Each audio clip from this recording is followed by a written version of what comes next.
Hey guys, Jamie Osborne here, Weichert Realtors Benchmark. I'm doing a little video series on some questions that pop up from time to time during the real estate transaction process. And one of the things I wanted to touch on today was about a problem that I almost had over the holiday weekend. The question really that I'm answering is, why don't I get keys at closing? And let me tell you the problem that occurred and why this question kind of came up. So, had a closing on the last day of the year, basically, and we closed after the wires had shut down. Because of that, money can't exchange hands. And if money can't exchange hands, one of the things that's in the contract that can't be done is payment of the purchase price. Let me read this for you.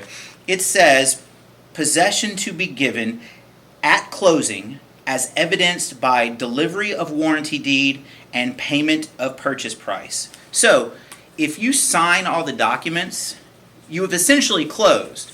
But if no money exchanges hands, then payment of the purchase price has not actually happened yet. So, we closed at 4 o'clock the day before the last day of the year, and money couldn't exchange hands until the last day of the year. If you can imagine, some closing attorneys' offices close early on the last day of the year.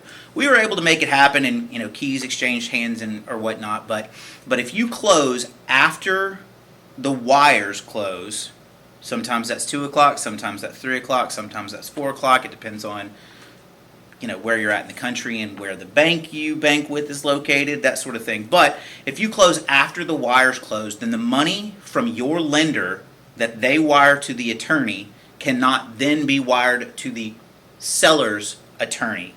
And if the seller's attorney doesn't have any money, then essentially payment of the purchase price has not been enacted. Now I know that gets kind of technical, but essentially there's a couple of ways you can work with that to try and make sure it doesn't happen. One, don't close on the last day of the year. Two, don't close in the afternoon, especially after 4 o'clock. And three, don't close on Fridays. Those three things can happen where if the money can't exchange hands, then the keys can't be given until the next day. It used to be that you would go to closing and the attorney would be like, all right, congratulations, here's your keys. But that really doesn't happen anymore. So there are occasions where it does happen. If the seller is closing with the same closing attorney as the buyer, which is very rare, that can happen. But that's pretty much it.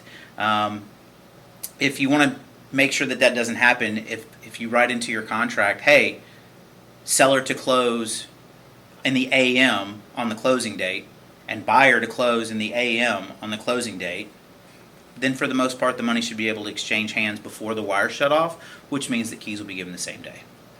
Anyway, this was just a situation that had happened over the weekend, and it could have gotten bad. It's gotten bad before in other circumstances, especially at the beginning of my career when I didn't take these precautions to make sure they didn't happen.